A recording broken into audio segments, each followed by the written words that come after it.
నమస్తే రమగారు. నమస్తే జయ. రమగారు, మంచి చందమామ కథ చెప్పుకుందామండి. వాగ్దానం. ఆ, పూర్వం బుద్ధిసాగరుడు అని ఒక వ్యాపారి ఉండేవాడు. మంచి పెద్ద బిజినెస్. పడవలు ఉండేవి ఆయనకి, నౌకలు మీద 1,00,000-2,00,000 బిజినెస్ తిరిగేది. ఒకసారి ఏమైందట, కోస్తా ప్రాంతానికి పంపించాడు. మన వైపు అనమాట. కోస్తా అంటే అదే కదా. అయితే వెళ్ళిన పడవలు మాయమైపోయింది. పోయినాయో కొల్లగొట్ట పడ్డాయో వెనక్కి తిరిగి రాల. జనరల్గా ఈ వ్యాపారాలు చేసే వాళ్ళు ఏంటంటే ఇంట్లో ఏదో కొద్దిగా ఉంచుకొని మొత్తం అంతా బిజినెస్ మీదే పెడతారు. ఇక్కడ భూములు ఆస్తులు అలా ఉంచుకోరు. ఇతను ఉంచుకోలే పాపం. అయితే ఈ పడవలు రాల. ఒక నది తీరానికి రోజు వెళ్ళి అక్కడ చూసుకునేవాడు. చూడగా ఎన్నాళ్ళు గడిచినా రాలేదు. ఇంటి దగ్గర ఉన్న డబ్బు దాదాపుగా అయిపోవచ్చింది. చాలా దుఃఖంలో ఉన్నాడు. 2-3 వార్తలు కూడా వచ్చినాయి, కోస్తా దగ్గర కొన్ని పడవలు మునిగిపోయినాయి అని. అందులో కొన్నిట్లలో తనది కూడా ఉండుండొచ్చు, తనవి కూడా. చాలా దుఃఖంతో ఏం చేయాలో తెలియక నదీ తీరంలో కూర్చున్నాడు. అయితే అతనికి ఒక మరుగుజ్జువాడు కనపడ్డాడు నీళ్ళలోంచి వస్తూ. ఏమిటో ఇది దిగాలుగా ఉన్నావని అడిగాడు. ఏం చేయను బాబు, అంతా సంపద కొట్టుకుపోయింది, ఏమీ లేదంటే. సరే ఇతను అన్నాడు, సరే నీ జీవితాన్ని మారుస్తాను నేను, నీకు సంపద దొరికేలా చేస్తా, ఒక్క షరతు మీద అన్నట్ట మరుగుజ్జతను. నేను ఒప్పుకున్నాడు. ఏదో షరతు పెట్టాను. నువ్వు ఇప్పుడు ఇంటికి వెళ్ళంగానే నీకు మొదట ఎవరు ఎదురవుతారో, ఏది ఎదురవుతుందో అది నాకు ఇచ్చేయాలి. ఇప్పుడే అక్కర్లా, 12 ఏళ్ల పాటు నీ దగ్గర ఉంచుకో, 12 సంవత్సరాల తర్వాత అది నాకు ఇవ్వాలి, నేను వచ్చి తీసుకుంటా అంటే సరేనన్నాడు. ఈ మరుగుజ్జతను ఈయన కలిసి ఇంటికి వెళ్ళారు. ఇంటికి వెళ్తే ఈయన ఏమంటున్నాడంటే, రోజు ఆయన ఇంటికి వెళ్ళంగానే ఇంట్లో నుంచి పెంపుడు కుక్క పరిగెత్తుకుంటూ వస్తుంది. కుక్కని చేస్తే సరిపోతుంది కదా అంతేగా అనుకున్నాడు. కానీ ఏమైంది, ఆ రోజు ఈయనకి రత్నాకరుడు అని 4 ఏళ్ల పిల్లాడు ఉన్నాడు, ముద్దులు మూట కట్టేవాడు. వాడు ఎప్పటి నుంచో వాళ్ళ నాన్న కోసం వెయిట్ చేస్తున్నాడు. ఈయన వెళ్ళంగానే వాడు ఎదురొచ్చాడు. వెళ్ళిపోయాడు. పిల్లాడిని ఇచ్చేయద్దు. మరుగుజ్జువాడు ఎదురొచ్చిన వ్యవహారాన్ని చూసుకుని 12 ఏళ్ళ తర్వాత మళ్ళీ వస్తానని వెళ్ళిపోయాడు. ఏం చేయాలో తెలియలే. 4 ఏళ్ళ వాడు 12 ఏళ్ళంటే ఇప్పుడు 16 ఏళ్ళు వస్తాయి. సరే చూద్దాం ఆనాటికి అని చెప్పి ఊరుకున్నాడు. ఆ మర్నాడు వాళ్ళకి ఏదో చిన్న కుంట ఉంది, పొలం. కొద్దిగా పొలం దున్నుతుంటే ఒక బిందె దొరికింది, దాని నిండా డబ్బు ఉంది. మరుగుజ్జువాడు చెప్పాడు కదా నేను బాగు చేస్తానని. ఆయన ఆ బిందె తెచ్చుకున్నాడు. తర్వాత ఇల్లు అది బాగు చేస్తుంటే ఇంట్లో కూడా కొన్ని చోట్ల అతనికి ఇట్లా బంగారు పాత్రలు దొరికినాయి. ఇక నౌకా వ్యాపారం కాకుండా మామూలు వ్యాపారం పెట్టుకుని చక్కగా బాగుపడ్డాడు. పిల్లాడికి 13-14 ఏళ్ళు వచ్చాక నీ చిన్నప్పుడు ఇట్లా జరిగిందని వాడికి చెప్పాడు. చెప్తే వాడన్నాడు, కుర్రాడు, దాన్ని ఏముంది నాన్న, అదో పెద్ద కష్టం కాదు, ఏం పర్వాలా, వాడి మరుగుజ్జు అంటే ఎంత ఉంటాడు, భూమికి జాండు ఉంటాడు, నేను ఇంత ఎత్తున్నాను, 2 దెబ్బలు కొడితే వాడైపోతాడు అన్నాడు కుర్రాడు. తండ్రి వాగ్దానం చేశాడు. వీడు ఏం చేస్తాడు, వాగ్దాన బంధానికి ఏమంటారు, వాగ్దాన భంగానికి తండ్రిని ఎంకరేజ్ చేశాడు. సరే ఇంట్లో ఉన్నారు. వీడికి 16 ఏళ్ళు నిండిపోయింది. ఒకరోజు ఆ మరుగుజ్జతను వచ్చాడు. వచ్చేసరికల్లా కుర్రాడు ఏం చేశాడు, తండ్రి తను ఒక చిన్న ఇది వృత్తం లాంటిది గీసుకుని, ఏమంటారు మన ఒక బ్రహ్మగారి చేత మంత్రిపించి మంత్రపు అక్షింతలంతా చల్లుకుని కూర్చున్నాడు. వస్తే నేను కొడతానులే నాన్న, ఏం పర్వాలేదన్నాడు. ఆ మరుగుజ్జువాడు వచ్చాడు, ఉఫ్ఫను ఊదేశాడు ఆ అక్షింతల్ని. పదా మనం వెళ్దామంటే కుర్రాడు అన్నాడు, నేను నీతో వచ్చేదేంటి, నా మోకాలంత ఎత్తులేవు, 2 పిడిగుద్దులు కుడితే చచ్చూరుకుంటావు అనేసరికి, ఏమిటి నాతోనే యుద్ధం చేస్తావా నువ్వు అని అడిగాడు మరుగుజ్జువాడు. ఆ ఎవరితోటైనా చేస్తాను నేను అన్నాడు కుర్రాడు, రత్నాకరుడు. అనేసరికల్లా సరే పట్టు, మన ఇద్దరం కుస్తీ పడదాం, ఎవరు గెలిస్తే వాళ్ళది పైచి. సరే ఇద్దరు పందెం వేసుకున్నారు. మరుగుజ్జువాడు ఇంతే ఉన్నాడు కానీ ఈ రత్నాకరుని ఎత్తి విసిరుకొట్టేశాడు. విసిరుకొట్టి, నువ్వు ఓడిపోయావు, నాకు నీతో పని లేదు, నువ్వు ఓడిపోయావు కదా, ఓడిపోయిన వాడిని విడిగా పెట్టాలి అని చెప్పి ఏం చేశాడు, వీడు నా సొంతం కదా, వాళ్ళ నాన్న అడిగాడు, వీడు నా సొంతం, పైగా ఓడిపోయాడు, మేము ఇద్దరం పందెం వేసుకున్నాం, వీడు ఓడిపోయాడు అని చెప్పి ఓ పడవ ఎక్కించి సముద్రంలో వదిలేశాడు. వదిలేసి ఆ పడవ కొట్టుకుంటూ ఎక్కడికో పోయి చివరికి ఏదో ఒక ద్వీపం దగ్గర చేరితే ఈ కుర్రాడు ఏం చేశాడు, కాస్త ఓపిక తగ్గింది, 4 రోజులు పట్టింది. కానీ 16-17 ఏళ్ల పిల్లలకి ఏముంది, మళ్ళీ ఏదైనా కొంచెం తిన్నారంటే మళ్ళీ కోలుకుంటారు. వాడు దిగి ఆ దీవంతా పరిశీలించాడు. అక్కడ ఒక పెద్ద మేడ ఉంది, పెద్ద కొండ ఉంది, లోపల ఒక బంగారు కొండ లాంటి కొండ, దాని పైన ఏదో మేడ లాంటిది కనపడుతుంది. వీడు మెల్లిగా అక్కడేవో కాయాకసులు కనపడితే అవి ఇవి కోసుకుని తిని పైకి వెళ్ళాడు. వెళ్తే బయటంతా ఎంత వెండి బంగారాలు ఉన్నాయో, ఎన్ని రకాలు ఉన్నాయో. అదంతా వెళ్ళి వెళ్ళి వెళ్ళి లోపల చూస్తే ఒక మహాసర్పం ఒకటి, నాగుపాము ఒకటి కనపడింది. అడిలిపోయాడు.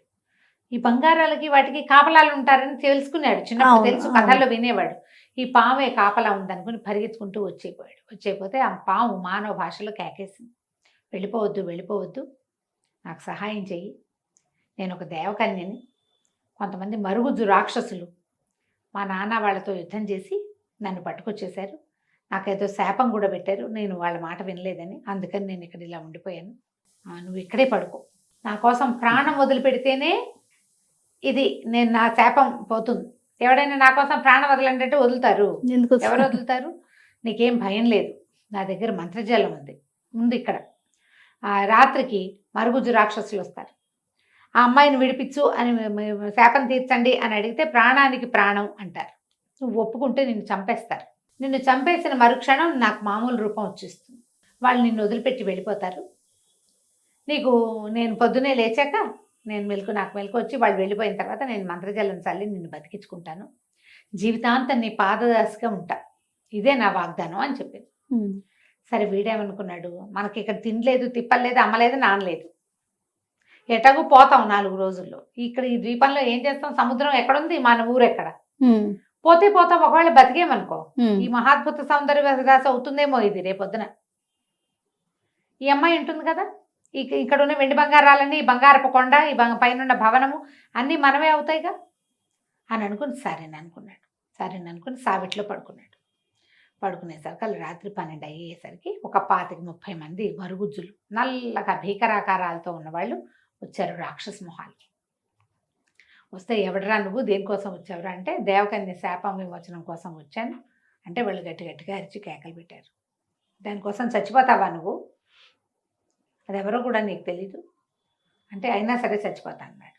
అయితే సరే చచ్చిపో, నువ్వు చస్తేనే మాకు విమోచనం, దానికి విమోచనం అని చెప్పి వాళ్ళు ఏం చేశారు, ఈవిడ మెడకాయ నరికేశాడు, వీళ్ళబడివి మెడ నరికేసి మాయమైపోయారు.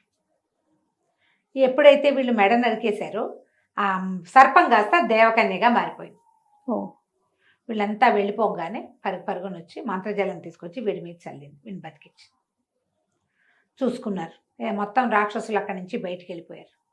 వాళ్ళ శాపం ఏమిటి, ఈ అమ్మాయి కోసం ఎవరైనా ఒక మానవుడి రక్తం ఇక్కడ పడితేనే వాళ్ళకి ఆ మరుగుజ్జు రూపాలు పోతాయి ఆ రాక్షసులకి, ఈ అమ్మాయికేమో ఒరిజినల్ రూపం వస్తుంది. వాళ్ళు వెళ్ళిపోగానే ఈ అమ్మాయి ఏం చేసింది, చక్కగా వీడిని బతికించుకుని తర్వాత ఇక్కడే ఉండు, మనిద్దరం పెళ్లి చేసుకుందాం, నాతో పాటే ఉండమని కుర్రాన్ని తనతో పాటే ఉంచుకుంది. వాళ్ళు ఎన్నాళ్ళు కలిసి హాయిగా ఉన్నారు. ఆ భవనం నిండా వెండి బంగారాలు ఉన్నాయి.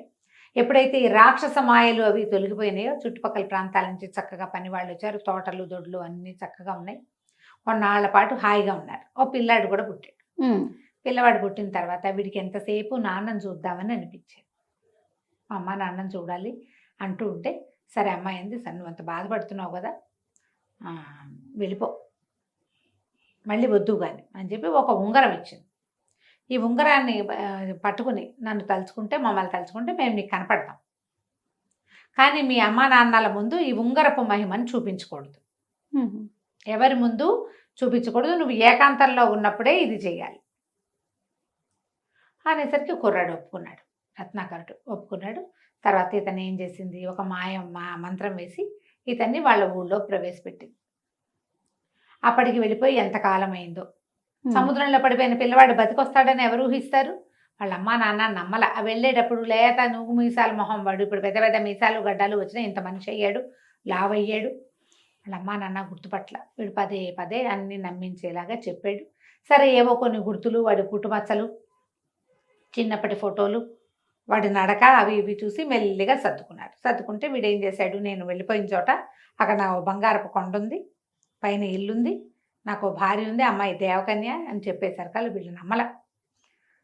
ఏమిటో డప్పాలు కొడుతున్నాడు వీడు, ఎటాగోటా బతికొచ్చాడు, దేవకన్యతో పెళ్ళి ఎట్లా అవుతుంది, వాళ్ళు నమ్మకపోయేసరికి కుర్రాడికి వాళ్ళని నమ్మించేసేయాలి ఎలాగైనా అనిపించింది. అనిపించి ఏం చేశాడు, ఆ ఉంగరం పైకి తీసి ఇలాగ పెట్టుకుంటూ నా భార్య కొడుకు కనపడాలని చేశాడు. ఠకీమని భార్య కుమారుడు వచ్చేసారు. అక్కడికి వచ్చేసరికి అమ్మ నాన్న ఆశ్చర్యపోయారు, చుట్టుపక్కలంతా తెల్లబోయారు, ఆహాహా అన్నారు. అంతా బాగానే ఉంది, కానీ అమ్మాయికి పిచ్చి కోపం వచ్చింది. నీకు ఒక ఆజ్ఞ ఉంది కదా, ఎవరి ముందు నన్ను తలవకూడదు, నువ్వు వీళ్ళందరి ముందు నేను ఆ ఉంగరం పట్టుకుంటే వస్తానని చూపించేశావు అని మహాకోపం వచ్చేసింది. వాగ్దాన భంగం చేసావు నువ్వు అని మంటగా ఉంది. కానీ కొద్ది రోజులు వీళ్ళతో పాటే ఉంది. ముందుగానే ఆ అమ్మాయికి మంటగా ఉండేది, నా మాట కాదన్నాడు వీడు అని. అయితే ఒకనాటి సాయంకాలము షికారుకి వెళ్ళారు. షికారుకి వెళ్తే ఒక నది ఒడ్డున బోళ్ళంత చిన్న తోట, తర్వాత బోళ్ళని పువ్వుల చెట్లు అవి ఇవి ఉంటే ఒక చిన్న పొదరింట్లో కాసేపు విశ్రమిస్తే అబ్బాయి ఏం చేశాడు, ఇతను చెయ్యి మామూలుగా ఏ చేతికి ఉంగరం పెట్టుకుంటాడో ఆ చెయ్యి తల కింద పెట్టుకుని పడుకునే అలవాటు అతనికి. దిండు గిండు ఏం లేదు కదా, ఇలా పొదరింట్లో పడుకున్నప్పుడు రెండో పక్కకి ఒత్తిగిలి పడుకుని ఈ చెయ్యి వదిలేశాడు. ఈ అమ్మాయి ఏం చేసింది, వాడు నిద్రపోవటం చూసి ఉంగరం తీసేసి కొడుకుతో సహా మాయమైపోయింది. అంటే ఈసారి అతనికి ఉంగరం లేదు కాబట్టి తన్ని తెప్పించలేదు. ఇప్పుడు భర్తను పోగొట్టుకోవడానికి కూడా రెడీ అవుతారు ఆడవాళ్ళు. ఇట్లా మాయమైపోయింది. లేదు చూసుకుంటే ఇంకేముంది, ఉంగరం, భార్య లేదు, కొడుకు లేడు, ఉంగరము లేదు. దాంతో ఇతను చాలా బాధపడ్డాడు. ఏం చేయాలో తెలియలేదు. అక్కడక్కడక్కడే తిరుగుతూ ఉండేవాడు. వాళ్ళ నాన్నకు చెప్పాడు, నేను వెళ్ళి నా భార్యని కొడుకుని తెచ్చుకుంటా. అయితే ఈ బంగారు కొండ ఎక్కడుంది అది కొంచెం డౌట్ కదా. అక్కడి నుంచి ఒక సముద్రంలో ఒక పడ వేసుకుని బయలుదేరి ఇతను రకరకాల ద్వీపాలు ప్రయత్నం చేసి చివరికి ఏదో ఒక ద్వీపాన్ని చేరితే ఆ ద్వీపంలో కూడా ఒక కొండ ఉంది. ఈ కొండ నుంచి ఆ కొండకి వెళ్ళేందుకు మార్గం ఏదైనా ఉంటుందేమోనని ఆ ద్వీపంలో దిగాడు. అయితే అక్కడ ఉన్న కొండ మొదట్లో ఓ ముగ్గురు భూతాలు లాంటి వాళ్ళు వాదించుకుంటున్నారు. ఇతను అక్కడికి వెళ్ళి చూసుకున్నాడు. ఏం చేస్తున్నారంటే వాళ్ళ దగ్గర ఒక 3 వస్తువులు ఉన్నాయి. వాళ్ళేమో 2 ఉన్నారు. ఒకటి మెడలో వేసుకునే దండ, ఒక ముత్యాల దండ లాంటిది. ఆ దండ ఉంటే ఎవరికి కనపడరు. అక్కడి నుంచి ఒక జత పావు కోళ్ళు, అవి వేసుకుంటే ఎక్కడికి కావాలంటే అక్కడికి వెళ్ళిపోతారు. అక్కడి నుంచి ఒక కత్తి, ఎవరినైనా చంపేయగలరు. దాంతో ఎలాంటి వాడితోటైనా యుద్ధం చేయగలరు. సరే ఇతను అన్నాడు, నువ్వు మనిషివి కదా, వాళ్ళే అడిగారు, నువ్వు మనిషివి, నీకు బోళ్ళని తెలివితేటలుంటే ఇవి మాకు పంచిపెట్టాను. ఎన్ని సినిమాల్లో వాడారో దీన్ని పంచిపెట్టమంటే వీళ్ళే. ఇతను అన్నాడు, అసలు వీటికి మీరేదో పవర్స్ ఉన్నాయని చెప్తున్నారు, ఆ శక్తులు ఉన్నాయి లేదో నన్ను చూడనివ్వండి, ఏదో ఆ కత్తి నా చేతికి ఇవ్వండి. కత్తి గాల్లో ఇట్లా అన్నాడు. మెరుపులు వస్తున్నాయి దాంట్లో నుంచి. ఈ పావు కోళ్ళు వేసుకో, అక్కడ కావాలంటే అక్కడికి వెళ్తావు, ఇక్కడ కావాలంటే ఇక్కడికి వెళ్తావు అని పావు కోళ్ళు ఇచ్చారు. కాళ్ళకి తగిలించుకున్నాడు. అక్కడి నుంచి ముత్యాల దండ మెడలో వేశారు. నువ్వు ఇప్పుడు మాకు కనిపించట్లేదు, నువ్వు ఎక్కడున్నావు, ఎక్కడికో చోటకి వెళ్ళు, మేము పట్టుకోగలమో లేదో చూస్తామంటే ఇతను ఏం చేశాడు, ముందు కాసేపు ఆ చెట్టు కింద ఈ చెట్టు కింద ఉండి తర్వాత తట్టింది. తన భార్య దగ్గరికి వెళ్ళడానికి ఇది పనికొస్తుంది అని వాళ్ళని అక్కడే వదిలిపెట్టేసి ఆ ముత్యాల దండ మెడలో వేసుకుని ఆ కత్తి చేతితో పుచ్చుకుని ఆ పావు కోళ్ళు వేసుకుని ఇతను బంగారపు కొండకు వెళ్ళాలని మొదలుపెట్టుకున్నాడు. ఇక అక్కడి నుంచి చాలా సులువుగా వెళ్ళిపోయాడు. అది ఎక్కడికి కావాలంటే అక్కడికి తీసుకెళ్ళిపోతాయి. ఆ బంగారపు కొండకి చేరితే ఆ పెద్ద భవనం కదా వాళ్ళది, కొండ భవనము. ఆ కోట బయట బోళ్ళంత మంది వాద్యగాళ్ళు వాళ్ళు ఉన్నారు. ఏదో పెళ్లి హడావిడిలాగా ఉంది. ఏం జరుగుతుందంటే, ఇగో దేవకన్య ఉంది కదా, ఆవిడ స్వయంవరం చేసుకుంటుందని చెప్పారు. వీడి భార్య స్వయంవరం, మరి ఇప్పుడు భర్త లేడు, స్వయంవరం చాటించుకుంది ఆవిడ. బోళ్ళంతమంది దేవతాగణం వాళ్ళు వీళ్ళు వచ్చున్నారు. ఇతను ఏం చేశాడు, మెళ్ళో ఆ ముత్యాల దండంలో తోటి ఉన్నాడు కదా, లోపలికి వెళ్ళిపోయాడు. వెళ్ళి చూస్తే బోళ్ళంతమంది దేవగణం వచ్చి ఉన్నారు అక్కడ, దేవతలు ఈ అమ్మాయిని పెళ్లి చేసుకోవడం కోసం. తనకి ఏం చేయాలో తెలియలేదు. సరే ఒక ఆలోచన చేసి ఆ అమ్మాయి ఏవో రకరకాల విందులు అవి చేస్తున్నారు. ఈ రాజకుమారి దేవకన్య కూడా ఒక కుర్చీ వేసుకుని అప్పుడు కూర్చుంది భోజనానికి. ఈ అమ్మాయి ఒక ముద్ద తీసుకోబోతుంటే కింద పళ్ళెం లాగేస్తున్నాడు అతను. ఒక ముద్ద తీసుకుని పైకి, పళ్ళెం దూరంగా వెళ్ళిపోయింది. చూసుకుంది, ఇదేమిటి నేను ఇక్కడే తింటాను, పళ్ళెం అక్కడ ఎందుకుందని పళ్ళెం దగ్గరికి లాక్కుంది. మళ్ళీ ఈ అమ్మాయి ముద్ద పైకి దిగానే పళ్ళెం లాగేశాడు. అతను ముత్యాల దండ ఉంది కదా, అతను కనిపించడు. అమ్మాయికి అర్థం కాలేదు, నాకే చాలా మాయలు వచ్చు, నన్ను మించిన మాయ ఏదో ఇక్కడ నడుస్తోంది. ఆ ముత్యాల దండ ఇంకా పెద్ద పెద్ద బలమైనది అనమాట, వీళ్ళ మాయల కంటే ఎక్కువ బలమైనది. ఇదేమిటి ఇట్లా అయింది, ఎందుకు ఇలా అవుతుంది అని ఆశ్చర్యపోయింది. లేచి నిలబడగానే అమ్మాయి కూర్చొని కుర్చీ కూడా జరిపేస్తాడు. రకరకాల మాయలు నడుస్తుండేసరికల్లా అమ్మాయి చాలా ఖిన్నవదనంతో అయిపోతుంది, ఏదో జరుగుతోంది అని. అప్పుడు ఇతను ఏం చేశాడంటే తన మెడలో ఉన్న దండ తీసి కనపడ్డాడు. మా నాన్న నా చిన్నప్పుడు నన్ను మరుగుజ్జువాడికి ఇస్తానని వాగ్దానం చేశాడు. వాగ్దాన భంగం చేసి నన్ను పోగొట్టుకున్నాడు. ఓకే, నేను ఆ ఉంగరం పెట్టుకుని ఎవరి ముందు నిన్ను తలవను అని నీకు వాగ్దానం చేసి పొరపాటున ఆ వాగ్దాన భంగం చేసి నిన్ను పోగొట్టుకున్నా.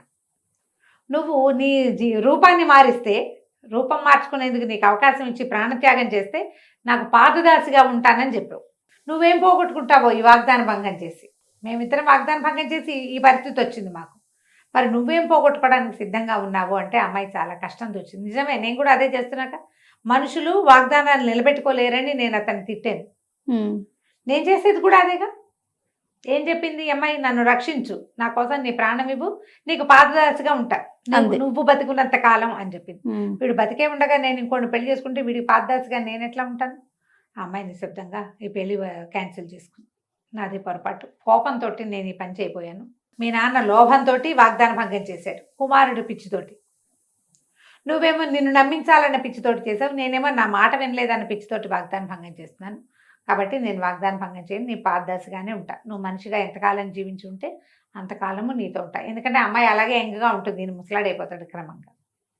పెళ్లి క్యాన్సిల్ చేసుకుంది. మళ్ళీ భర్తతో పిల్లవాడితోటి ఉండటం మొదలుపెట్టింది. అప్పుడప్పుడు పెళ్లి కింద భూలోకంలో కూడా వెళ్ళి, అదే ఆ సముద్రాల అవతల ఉన్న వాళ్ళ ఊరికి కూడా వెళ్ళి వాళ్ళ అమ్మ నాన్నను కూడా చూసి వచ్చేవాళ్ళు. కథ కంచికి మనం ఇంటికి. నమస్తే అండి. నమస్తే జయ.